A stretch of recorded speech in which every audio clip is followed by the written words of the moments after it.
training is therefore not routine, it is strategic in the discharge of our duties.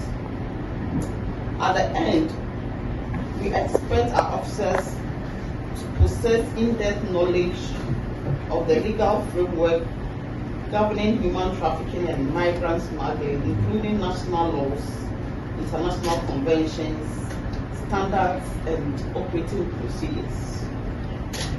Clearly distinguish between trafficking in persons and smuggling of migrants, understanding the indicators, elements, and the evidentiary requirements of each. Enhance victim identification skills. Recognizing signs of coercion, deception, exploitation, vulnerability, especially among women and children. Apply intelligence-led approaches in detecting and dismantling trafficking networks.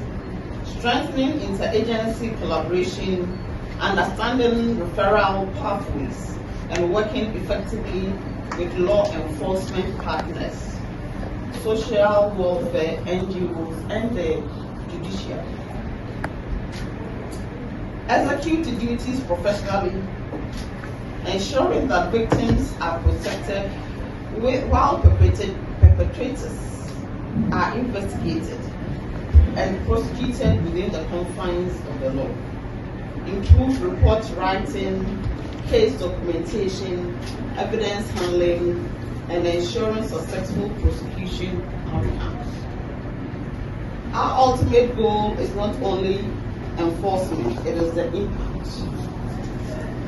The training session will enhance officers and men to detect trafficking indicators at first contact, conduct interviews ethically and effectively, build solid case dockets, protect victims from re-traumatization, disrupt criminal networks, and ultimately reduce the prevalence of trafficking and irregular migration within our operational areas.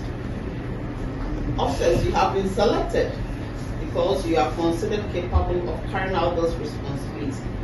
This is an opportunity to sharpen your expertise.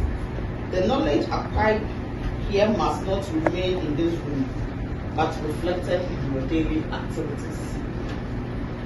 Let us approach this training with all the seriousness needed, discipline, and openness to learning. Ask needed questions where and when necessary. Share full experiences.